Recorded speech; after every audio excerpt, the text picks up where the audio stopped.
बहुत अच्छा काम किया है, तो स्कूल के लिए बहुत का फीस माफ किया। आप जाके देखो, उनके बारे में पूछो, आप इंक्वायरी करो उनके बारे में, आपको सब मिलेगा। 23 तारीख के बाद में ना खटारा उठना, आगे बढ़ो, आगे बढ़ो।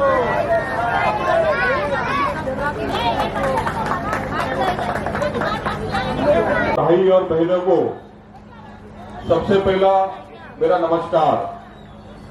कैसे हैं सब लोग?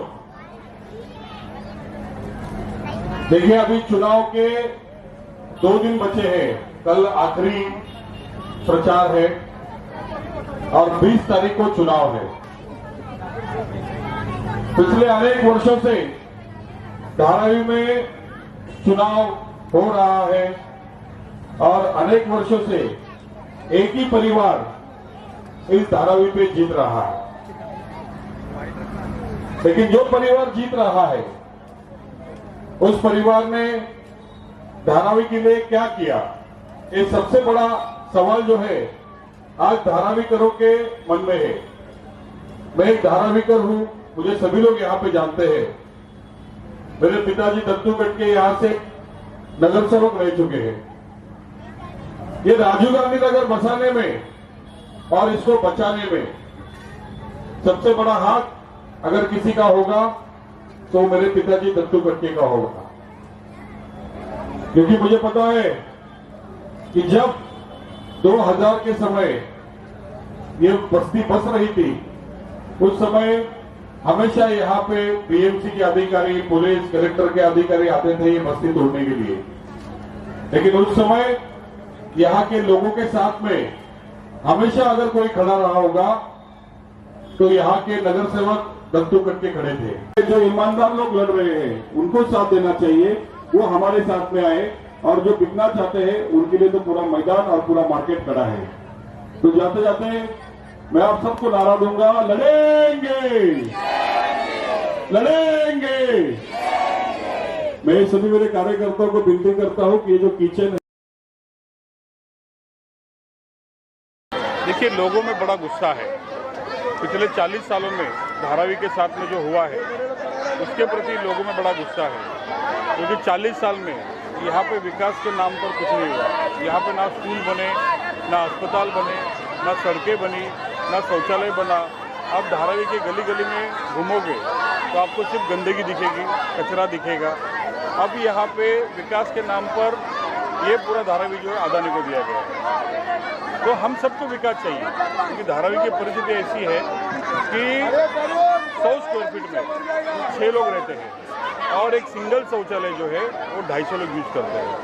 इसके लिए मैंने धारावी को देने के लिए 6 गारंटियाँ बनाई हैं और वो 6 गारंटियाँ मैं सब यहाँ पे सभा लेके वीडियो के माध्यम से लोगों को बताता हूँ कि भाई हमारे प्रॉब्लम्स क्या है, धारावी करो क्या प्रॉब्लम्स से जूझ रहे हैं और उसके सोल्यूशंस क्या है। प्रॉब्लम दिखाता हूँ और मैं मेरे माध्यम से सोल्यूशन बताता हूँ। तो इसी तरह से हमने अभी सभाएं शुरू की है। अभी कल चुनाव का आखिरी दिन है, तो हमारी लगभग 2 सभा हो चुकी है। यहाँ की जो झोपड़पट्टी है वो राजीव गांधी नगर नाम है जिसका, जो मेरे पिताजी के कार्यकाल में बनाई। तो मेरे पिताजी हमेशा यही कहते थे कि भाई धारावी में जो लोग रहते हैं सब गरीब लोग रहते हैं, आम लोग रहते हैं और इन लोगों को घर जो है वो सबसे बड़ी इनकी संपत्ति है। तो हमेशा अगर तुमको कोई भी लड़ना है तो लोगों के घर बचाने के लिए लड़ना है। तो इसलिए ये पुनर्वसन प्रकल्प में हम यही मुद्दा लेके लड़ रहे हैं कि लोगों को घर के बदले घर, दुकान के बदले दुकान और गोडाउन के बदले गोडाउन मिलना चाहिए। क्योंकि पिछले 40 सालों से यहाँ पे विकास तो हुआ नहीं। 2004 में यहाँ पे धारावी रिडेवलपमेंट प्रोजेक्ट आया और इस प्रोजेक्ट में कट ऑफ डेट जो है वो 1 जनवरी 2000 के पहले की लगाई। तो यहाँ की जो झोपड़पट्टी है ये 2000 के बाद की है, यानी ये पूरी झोपड़पट्टी कम से कम 15,000 झोपड़े हैं जो पात्रा पत्र के नाम पर यहाँ से उनको धारावी के बाहर भेजना पड़ेगा। तो इन सब चीज़ों के खिलाफ हम लड़ रहे हैं। और जब हम गायकवाड़ परिवार को पूछते हैं कि 40 साल में आप लोगों ने क्या किया, तो वो नारा लगाते हैं अदानी हटाओ धारावी बचाओ। अरे भाई, जब 20 साल से आप ही सत्ता में हो, आप ही मंत्री रह चुके हो, आप ही विधायक हो, पूरी पॉलिसी आपके कार्यकाल में बनी है, तो पहले तो हमको ये जवाब दो कि 40 साल में आपने क्या किया है। आप ये विकास के नाम पर, अदानी के नाम पर, अदानी के विरोध के नाम पर वोट मांगना बंद करो। ये सरासर धारावी के लोगों के साथ में धोखाधड़ी है। अब जो है यहाँ पे परिवारवाद जो है बड़ी जोश में चल रहा है, क्योंकि वर्षा गायकवाड़ ने अपनी बहन को ज्योति गिरी गोसावी जिनका नाम है उनको यहाँ पे खड़ा कर दिया है। तो लोगों में बड़ा आक्रोश है कि हमने बाप को चुन के दिया, बेटी को चुन के दिया, अभी उसने अपनी बहन को खड़ा कर दिया है, जिसका धारावी के कोई भी सामाजिक क्षेत्र में या राजकीय क्षेत्र में कोई भी योगदान नहीं है। तो लोगों में बड़ा गुस्सा है, वही गुस्सा हम लोग जगह जगह पे जाके निकालेंगे और ये गुस्सा आपको 20 नवंबर के चुनाव के दिन के समय पे दिखेगा, जो 23 नवंबर को बाहर निकलेगा। 40 साल से कांग्रेस की आबादी यहाँ रही है, लेकिन फिर भी बुनियादी जो सुविधाएं होती हैं वो धारावी को अभी भी देखा जाए करंट जो हमारा वो कांग्रेस से ही। इस पर आप क्या करेंगे? 40 साल एक बहुत बड़ा समय है, उसके बाद क्योंकि हमारी टीम ने यहाँ पे सर्वे की है, तो सबसे बड़ी जो शौचालय की व्यवस्था है, साफ सफाई नहीं है, बच्चों के लिए बेसिक एजुकेशन के लिए चीज़ें मुहैया नहीं है, तो कैसे कहना चाहते हैं इस चीज़ों पर इतना समय? देखिए 40 साल से इन्होंने जो चुनाव किया वो हमेशा धर्म के नाम पर, जाति के नाम पर, प्रांत के नाम पर किया। इन्होंने कभी भी लोगों को विकास के नाम पर जो है वो वोट मांगा नहीं।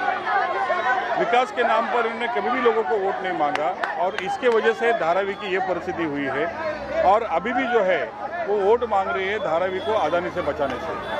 अगर आप ये टेंडर रद्द करोगे, आप यहाँ पे पुनर्वसन प्रकल्प बंद कर दोगे, तो पिछले 40 सालों से जो ज़िंदगी हम जी रहे हैं वैसी ज़िंदगी हमको आगे भी जीनी पड़ेगी। तो हम लोग कोई पुनर्वसन के विरोध में नहीं है, हम सिर्फ ये चाहते हैं कि विकास धारावी के लोगों का होना चाहिए, ना कि कोई बिल्डर का, ना अदानी का और ना ही कांग्रेस का, ना शिवसेना का। विकास धारावी के लोगों का होना चाहिए। धारावी के हर परिवार को घर के घर बदले घर और दुकान के बदले दुकान मिले। इसके लिए मैं, मेरी टीम, हमारा पूरा परिवार जो है हम आखिरी सांस तक लड़ेंगे। इसलिए मैं अभी मेरे सभा के बाद में मैं लोगों को किचन भी बांटता हूँ और उनको यही कहता हूँ कि मैं आज तुमको सिर्फ किचन दे सकता हूँ, लेकिन जब यहाँ पे विकास होगा तो ये विकास के माध्यम से जो आपको घर मिलेगा धारावी के अंदर, उसकी चाबी भी मैं ही आपको दूंगा। वोटिंग में सिर्फ 2 से 3 दिन का समय बचा है, तो आगे आपका क्या प्लान है? किस तरह की अभी हमारी सभा वगैरह नहीं है, अभी हम लोगों से डायरेक्टली जाके मिल रहे हैं, क्योंकि ये चुनाव जो है धारावी के लोग बनाम कांग्रेस पार्टी है। तो धारावी के लोगों को ज़्यादा से ज़्यादा जागरूक करना, धारावी के लोगों को अपने हक और अधिकार के बारे में जागरूक करना, इसके ऊपर ही आने वाले जो 2-3 दिन हमारे वहाँ को मिले हैं उसके ऊपर ही हम लोग पूरा उसमें लोगों के बीच में जाएंगे और लोगों को समझा कर यही बताएंगे कि हमको बदलाव करना पड़ेगा। अगर हमने बदलाव नहीं किया तो हमारे बच्चों का भविष्य जो है वो सुरक्षित नहीं रहेगा। सर, हमने देखा और जो पार्टियां हैं 500, 1000, 1500, 2000 देके लोगों को इकट्ठा कर रहे हैं। एक निर्दलीय उम्मीदवार बहुत बड़ी सभा में बहुत लोगों को इकट्ठा होते देखा, क्या कारण था कि एक निर्दलीय उम्मीदवार के लिए बिना पैसा दिए लोग इकट्ठा हुए? देखिए यहाँ पे चुनाव मैंने लड़ रहा हूँ, मैं सिर्फ उनका प्रतिनिधित्व कर रहा हूँ। चुनाव जितने लोग यहाँ पे खड़े हैं वो सब लड़ रहे हैं, मेरे साथ में जो लोग खड़े हैं वो चुनाव लड़ रहे हैं। खाली फॉर्मली मैंने पर्चा भरा है। तो लड़ाई जो है वो धारावी करो की है और ये लड़ाई के लिए हमने नारा भी दिया है कि आप लड़ेगी धारावी, जीतेगी धारावी। इसके लिए उम्मीदवार मैं नहीं हूँ, तो लोगों ने ही मुझे खड़ा किया है और लोग ही काम कर रहे हैं, लोग ही सभा में आते हैं, लोग ही सब प्लानिंग करते हैं, सब कुछ लोग ही करते हैं। मैं सिर्फ एक जरिया हूँ लोगों के जीवन बदलने का और उसके लिए मैं हमेशा कटिबद्ध रहूँगा। हमने सभा में देखा सर, कम उम्र के मतलब जो वोट दे सकते हैं 18 साल की उम्र के ऊपर के लड़के लोग भी आज शामिल हुए हैं। कितना मनोबल बढ़ेगा अब आपका? देखिए अभी आपने देखा होगा कि हमारे साथ में एक पूरा ग्रुप जो ज्वाइंट हुआ, पूरा पढ़े लिखे लोग का एक अच्छा ग्रुप था जो ज्वाइंट हुआ। ना किसी पार्टी को ज्वाइंट हुआ, ना मुझे ज्वाइंट हुआ, वो हमारे विजन को ज्वाइंट हुआ। जो गारंटी हमने लोगों को दी है उसको ज्वाइंट हुआ। धारावी के बारे में हम जो सोचते हैं उसको ज्वाइन किया, क्योंकि धारावी की हमारी लड़ाई जो है वो धारावी के शौचालय के लिए है, हमारी लड़ाई धारावी के स्वास्थ्य के लिए है, हमारी लड़ाई धारावी की शिक्षा के लिए है, हमारी लड़ाई धारावी के साफ सफाई के लिए है, हमारी लड़ाई धारावी के लोगों को घर के बदले घर, दुकान के बदले दुकान मिले ये है, और धारावी के सब परिवार का उद्योग जो है वो धारावी में आधुनिक तरीके से पुनर्वसित करने की है। तो इस लड़ाई में सब लोग जो है, जवान है, बूढ़े हैं, बच्चे हैं, सभी लोग हमारा साथ दे रहे हैं।